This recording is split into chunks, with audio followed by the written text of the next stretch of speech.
My name is Camille Lust, and I'm a senior at Roosevelt High School. This semester, I took a course on edX.org titled Cities X, the Past, Present, and Future of Urban Life. This course was structured where each week had a specific focus like transportation or the built city. My independent research was a little less structured because I focused more on the topics that interested me the most, such as giving back spaces in transportation. Quality public transportation and ample community spaces are the future of making cities more equitable and sustainable for the people who live in them. Building and renovating cities for the future is an important next step in our society. The biggest thing pushing us towards rethinking our cities is environmental factors and how they are quickly becoming a more pressing issue to the general public.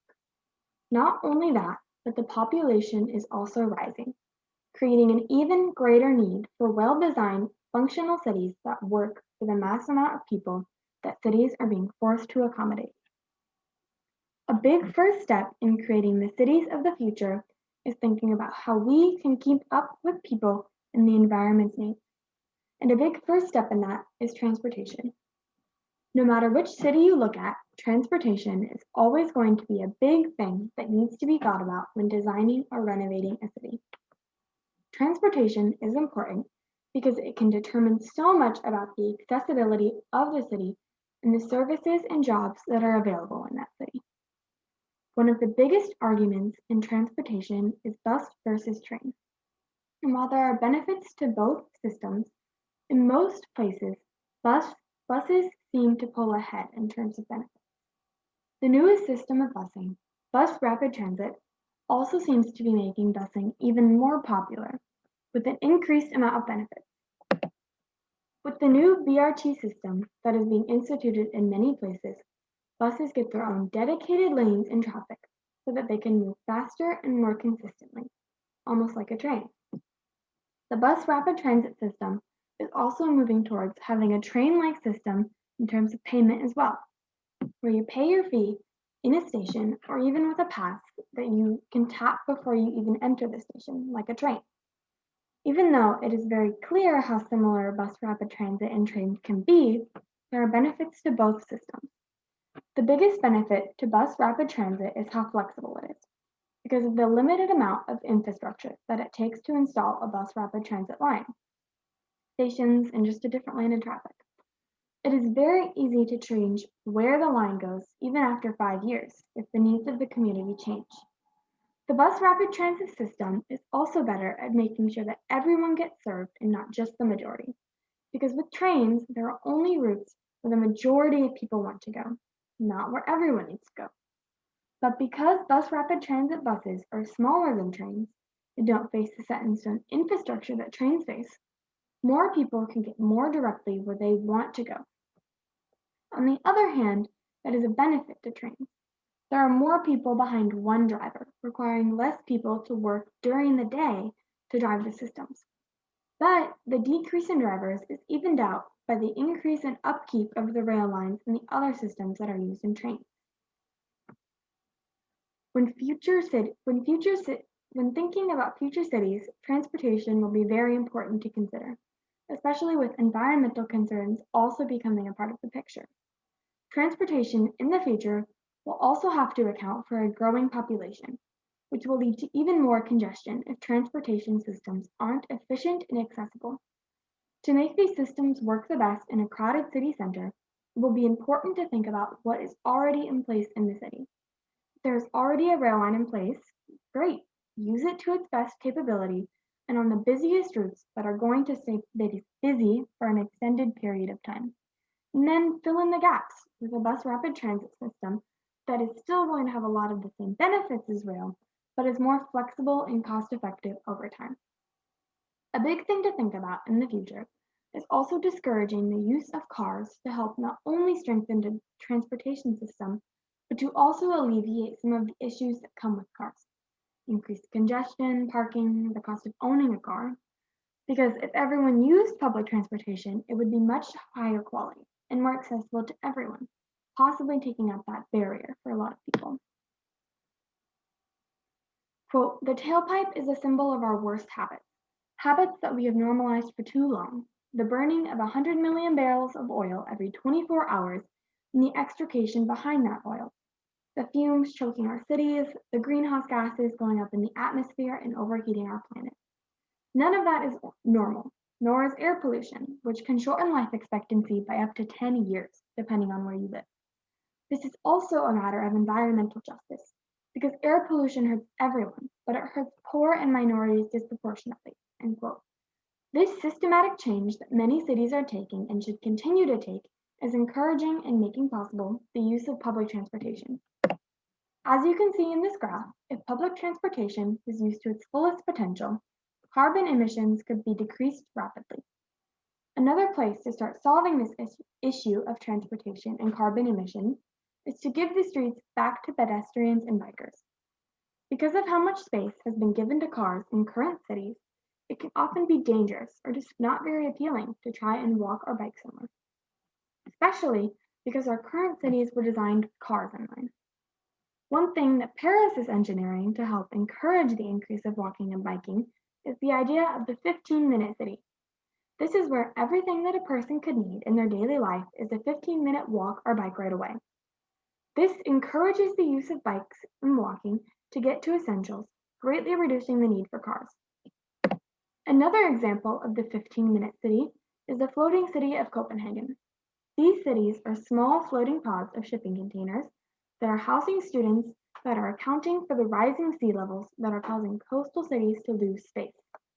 These test floating cities have also led to the idea of a completely independent floating city that relies on the nature around them to grow their food, provide energy, and also, because of the size of the islands, eliminate the need for cars. How much would your daily life change if you could bike, walk, or take public transportation everywhere you went? Along with that, would you feel more at home in a city if there were public spaces for the people? A solution for both of these problems is to give the streets back to the people. Most of the space in cities is occupied by the use of personal cars. If the need for using these personal cars went down, so much space could be given back to pedestrians and bikers. And with this space saved from taking out or limiting the use of personal cars, the economy and health of people in cities could be improved. For example, in New York, one of the projects that they have put on is to create public spaces in underused streets. They have done this by using temporary materials like paint and patio furniture on the streets to create spaces that can be used by the community. An example of this is the placement of patio furniture in Times Square. This was a way to bring people together in a space that was usually utilized for cars. This was accessible because it was cheap for the city to put on and it was very temporary, allowing for it to be put up and taken down very quickly. But even with its temporary nature, it became a social event. Because who would have ever thought that this would happen? Patio furniture sitting out in Times Square. By utilizing the street space for pedestrians instead of cars, quote, "In the 3 years since we've implemented the project, retail sales have increased 172%, and that's twice that of adjacent areas in the same neighborhood." End quote. Another way to better utilize the streets is to create protected bike lanes.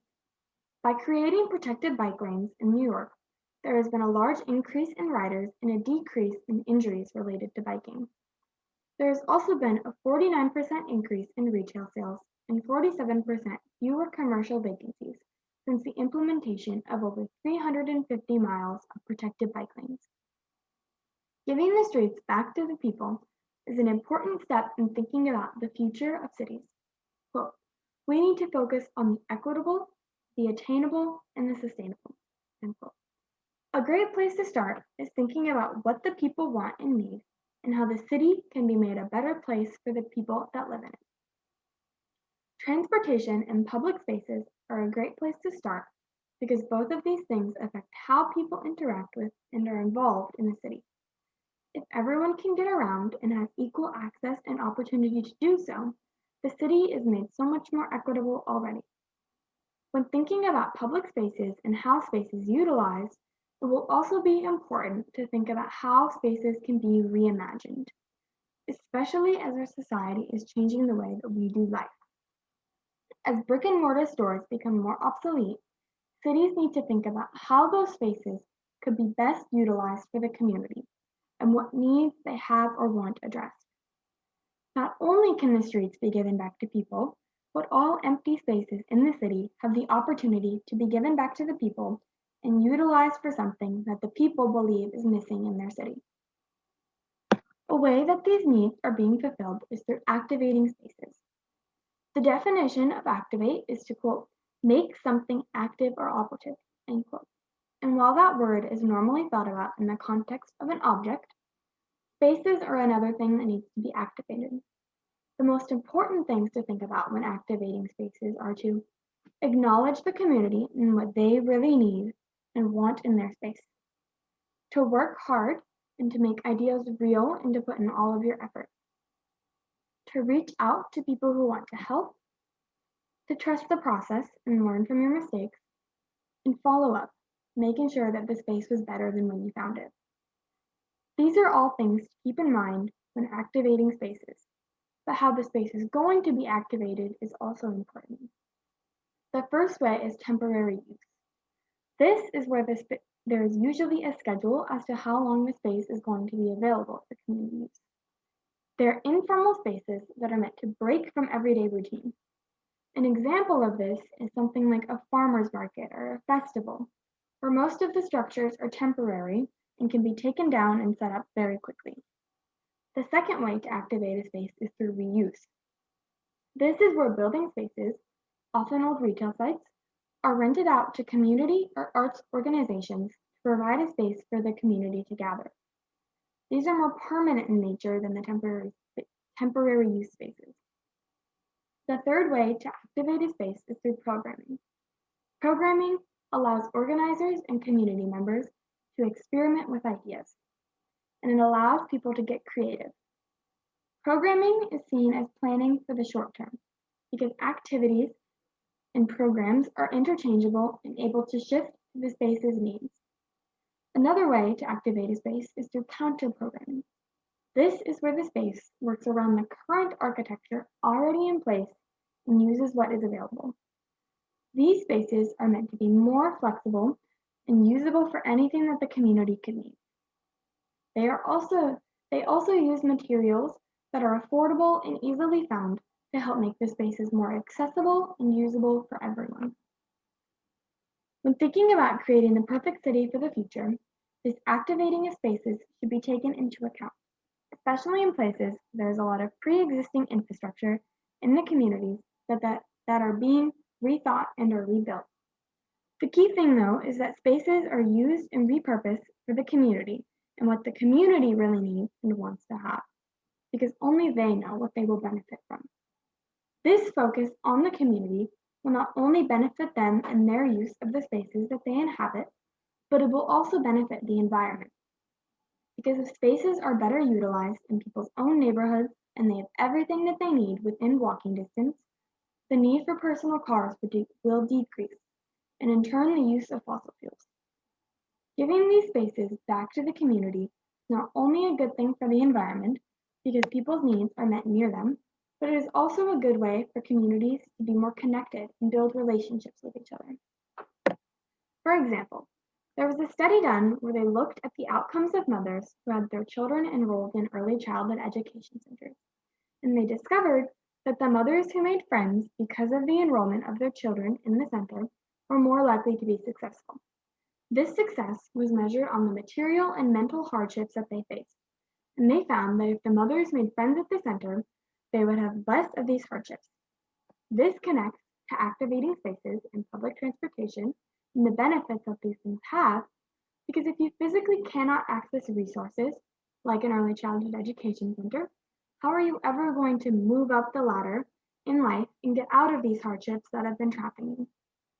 The presence of quality public transportation would help to even that playing field by making services more accessible.